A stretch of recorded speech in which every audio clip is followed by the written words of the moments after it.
de révéler les choses cachées. Cette force-là qui va chuchoter à ton oreille ce que le Seigneur a caché aux sages.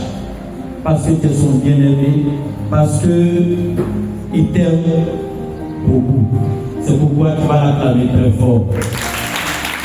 Ce n'est pas une bonne nouvelle, ça. Ce n'est pas une bonne nouvelle, ça. Paix et joie. Paix et joie. Mais avant, bien-aimé de Dieu, permettez-moi quand même, en une minute, de vous faire ce petit témoignage d'un frère, un grand ami, qui est très brillant à l'école, qui a passé toutes les étapes au niveau des années scolaires sans problème. Mais après, il a voulu faire, après le bac, un concours parce que c'était très difficile. Il est issu d'une famille très pauvre, donc il n'avait rien. Et il voulait vraiment se chercher, paix et joie. Mais pour la première fois, il a tenté le concours de CAFOP, ça n'a pas marché. Le concours DLS pour le professorat, ça n'a pas marché. Une face, pour être infirmier, tout ça, ça n'a pas marché. Paix et joie. Il a même tenté aussi l'ENA pour être un administrateur. Au niveau de nos administrations, ça n'a pas marché aussi. Il était très découragé. Très découragé parce qu'il est très brillant, il est très bien. Mais il ne sait pas pourquoi ça ne marche pas. Certains lui disaient que non, il faut mettre un gros caillou sur ton dossier. Mais lui, il connaît qui? Et même s'il connaissait quelqu'un, lui, il dit qu'il a choisi Jésus de Nazareth, le Seigneur des Seigneurs, le roi des rois. Parce qu'en réalité, c'est le seul vrai Dieu. En réalité, c'est le patron des patrons. En réalité, c'est le riche des riches. Paix et joie. Et donc après cela, il a pris un temps de jeûne. Un temps vraiment dédié au Seigneur. Et le Seigneur lui a dit qu'en fait, il a voulu tout faire par ses propres forces. Au lieu de l'interroger, lui, le Seigneur, lui, bon, il faisait le concours, il battait. Dès qu'il a une annonce, il le fait, paix et joie. Mais qu'est-ce qu'il fallait faire? Il fallait s'agenouiller, prier, aller devant Jésus, interroger l'Esprit Saint pour voir le chemin que le Seigneur a tracé. Et c'est ce qu'il a fait. Mais tenez-vous bien, qu'est-ce qu'il a eu? Le Seigneur, c'est venu à son cœur que tu dois t'inscrire dans une grande école, paix et joie, dans une école prestigieuse, extrêmement chère. Celle-ci a reçu fortement parce que selon sa formation, selon ce qu'il veut faire, en tout cas c'est là-bas qui convenait. Et donc, il était allé un matin dans l'établissement et il a trouvé la secrétaire. Il lui a dit qu'il veut voir le directeur de l'école, le directeur général. Elle lui a demandé s'ils avaient rendez-vous. Il a dit non. Il dit mais ici c'est sur rendez-vous. Et puis vous êtes maladié, vous êtes venu chercher quoi ici, on ne reçoit pas des gens comme ça. Donc il faut sortir tout de suite. Avant que je n'appelle les vigiles. Paix et joie. Au même moment, le directeur sort de son bureau parce qu'il devrait aller pour des courses.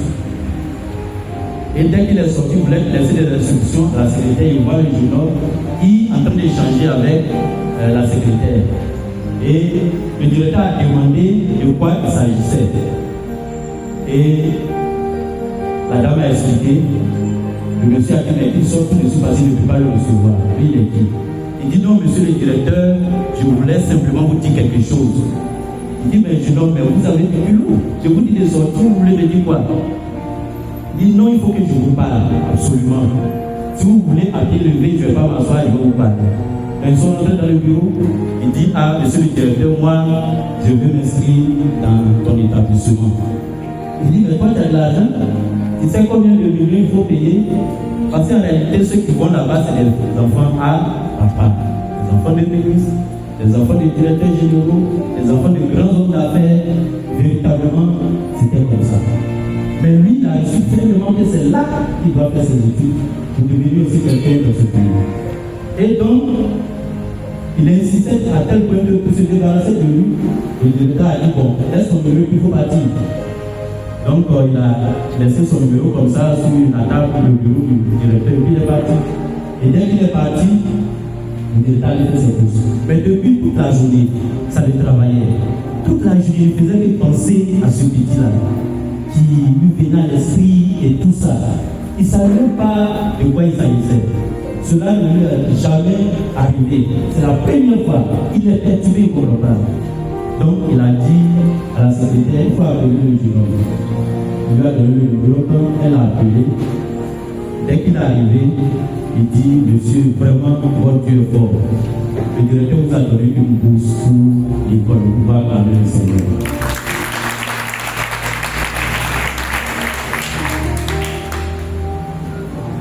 Et pour finir, tenez-vous bien, il devrait donc valider toutes ces matières pour pouvoir passer en année supérieure. Parce que si tu restes une matière, tu vas reprendre la classe. Il paie la bourse. N'ayant pas d'argent, ça signifie l'envoi. Et donc, il a fait, à la fin de l'année scolaire, il y a une matière qu'il n'a pas validée. Ça signifie quoi? L'envoi. Lui, il avait toujours la foi. Il avait toujours la foi. Parce que le Seigneur lui a dit clairement que c'est là qu'il y a son succès. C'est là qu'il doit avoir sa réussite. Paix et joie. Et donc, ils sont allés en conseil. Quand ils ont échangé, le directeur a dit bon, quand il a regardé toutes les matières, il a vu que c'est une matière qui n'était pas. Il ne voit pas que ça a un poids au bout du cursus des enfants, des élèves, des étudiants. Donc il a dit on va annuler cette matière. Du coup, il passe en classe supérieure pour acclamer encore le Seigneur. Et il passe en classe supérieure à la rentrée, après le conseil encore. Il y a d'autres qui ont analysé le conseil et disent mais bon, on peut quand même mettre la matière parce que même si ça ne sert pas tout, on ne sait jamais dans le dossier des gens. Et donc, ils ont levé la matière. Or, lui, il avait déjà passé l'autre étape. Il est passé en classe supérieure. Paix et joie. Pour dire quoi? L'Esprit Saint vient te donner la force. Cette force-là, c'est de révéler les choses cachées. Comment toi tu pries? Est-ce que tu utilises le trousseau de clés que le Seigneur t'a donné? Est-ce que tu utilises la bonne clé pour ouvrir la porte? Est-ce que avant de poser tout acte qui constitue le Saint-Esprit, lui qui est ton compagnon fidèle, lui qui est ton ami fidèle, qui t'éclaire, qui va illuminer ton intelligence, qui va te révéler tout ce qui est caché, est-ce que tu l'interroges? Paix et joie. Et aujourd'hui, je suis venu partager avec toi. Je suis venu partager avec toi cet enseignement. Que l'Esprit Saint peut te révéler beaucoup de choses au-delà de ce que toi-même tu penses. Paix et joie. Longtemps tu viens au niveau charismatique. Longtemps tu as des difficultés, problèmes de mariage, d'argent, de travail, d'environnement, de santé, ainsi de suite. C'est vrai. On fait chaque fois des évangélisations, on vient prier, on essaie de prier pour toi, mais en réalité, comment toi-même tu pries? Quelle est ton intimité avec le Seigneur? Ce cœur à cœur avec lui. Cette intimité profonde avec celui-même qui t'a formé, qui t'a créé. Parce que la personne qui te connaît le mieux, c'est celui-même qui t'a fabriqué. Paix et joie. Comment toi tu l'interroges? Est-ce que chaque fois tu le consultes? Quand tu te trouves à un carrefour, est-ce que tu ne vas pas dans la compromission? Est-ce que tu l'interroges? Même si la voie qui t'indique est difficile, comme pour ce monsieur. Ce qu'il a fait pour lui, il va le faire pour toi aujourd'hui. Paix et joie. Je peux l'acclamer encore. Et donc le thème que nous réunissons aujourd'hui, c'est, je l'ai déjà écouté, sur la suite. Le thème c'est quoi? Très bien. L'Esprit Saint te donne sa force. L'Esprit Saint te donne sa force. Ce n'est pas n'importe quelle force. Ce n'est pas cette force-là qui va te permettre d'aller faire des palabres. Ce n'est pas cette force-là qui va te permettre de jouer les gros bras. Ce n'est pas cette force-là. Mais c'est cette force-là qui va illuminer ton intelligence spirituelle. Cette force-là qui va t'aider à pouvoir avoir ce courage-là de marcher dans les pas du Seigneur, quelle que soit la situation, quels que soient les problèmes. Cette force-là qui va te permettre d'avoir une vie véritablement sanctifiée.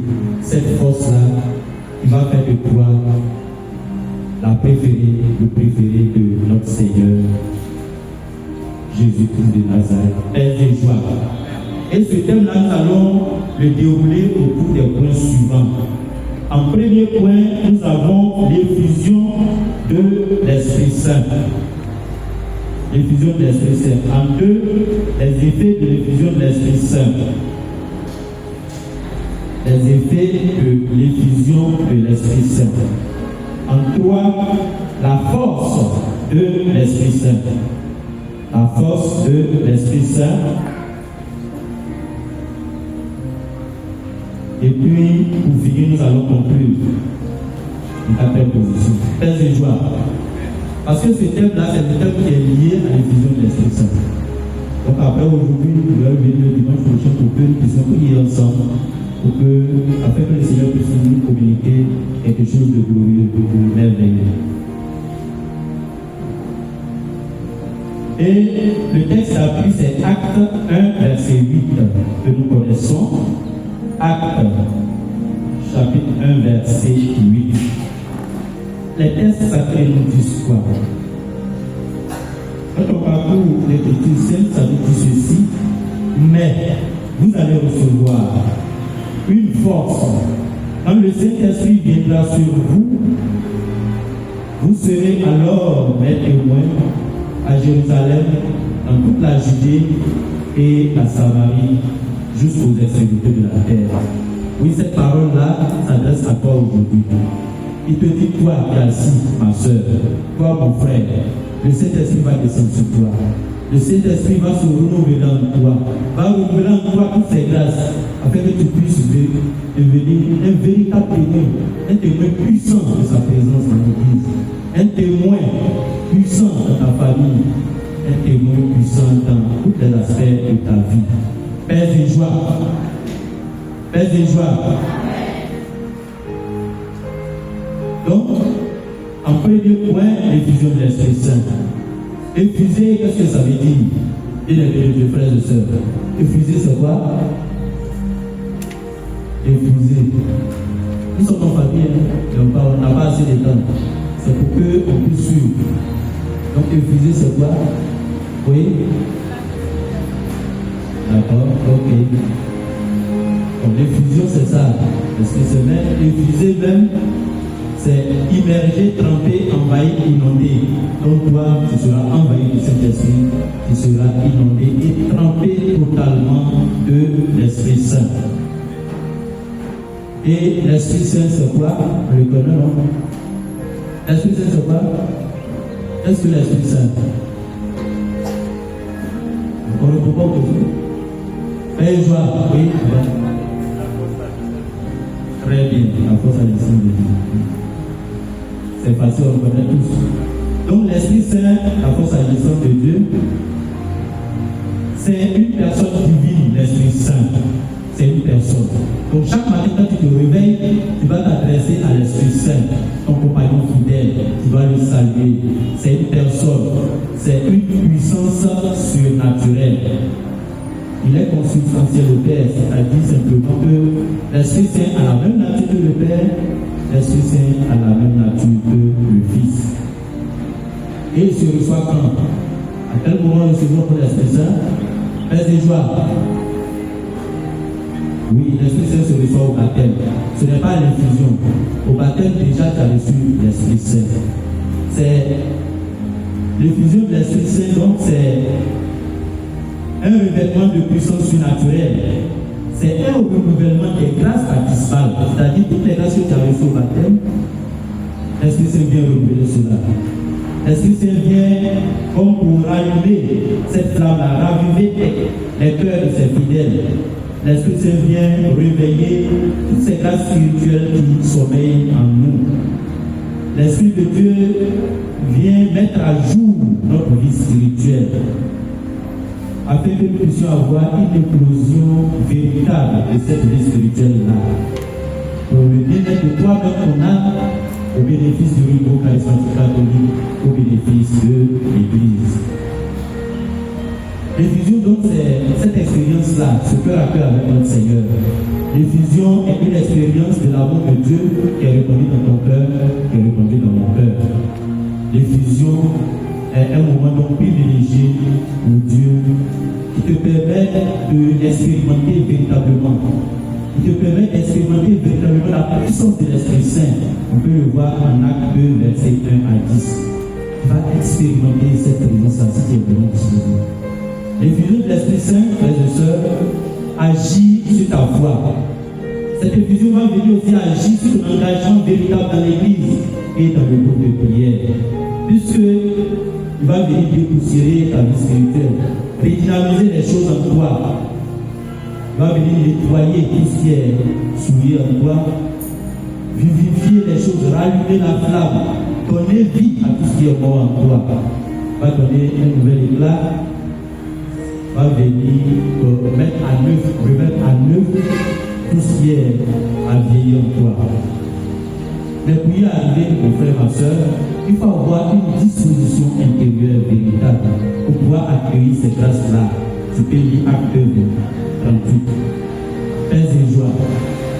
Paix et joie. C'est vrai qu'on parle de fusion, on vit, on prie. Tu vas dire que ta vie ne bouge pas. Mais est-ce que intérieurement, tu es véritablement disposé? Paix et joie, c'est très important. Est-ce que tu es disposé? Tu ne viens pas pour ton frère qui est à côté de toi, tu ne viens pas pour ta soeur. Mais longtemps on a commencé le cheminement. Est-ce que tu es disposé? Paix et joie. Paix et joie, est-ce que tu es disposé? Parce qu'il y a eu l'enseignement introductif, on a parlé de renouveau, on a parlé des enseignements. Il y a eu, Dieu le Père t'aime personnellement pour te montrer l'amour véritable de Dieu. Il y a eu aussi, après ça quoi, Jésus te sauve et te libère. Jésus est venu te libérer à travers la cérémonie et tout ce qui est prison spirituelle en prise du diable sur ta vie. Il s'est montré à toi comme le Seigneur de ta vie. Le véritable Seigneur, c'est lui. Et tu as eu à pardonner, à te réconcilier avec tes frères et sœurs, avec Dieu. Et tu as reçu la guérison intérieure. Tu as reçu l'Esprit Saint. Tu peux témoigner puissamment, il vient te donner sa force. Est-ce que tout ça, c'est un chemin avec le Seigneur, un chemin de cette semaine? Est-ce que tout ça, tu as bien médité les textes? Est-ce que tu marches dans les pas du Seigneur? Est-ce que toi-même tu es disposé cette année pour dire que vraiment, ce chemin-là, ça va être différent des autres? Est-ce que ça a été le cas? Paix et joie. Si ce n'est pas le cas, ce n'est pas tard. À partir d'aujourd'hui, il faut prendre cette résolution-là. Il faut prendre cette décision ferme pour dire que Seigneur, cette année, ma vie doit changer. C'est pourquoi en deuxième point, je vais te présenter les effets de l'effusion de l'Esprit Saint.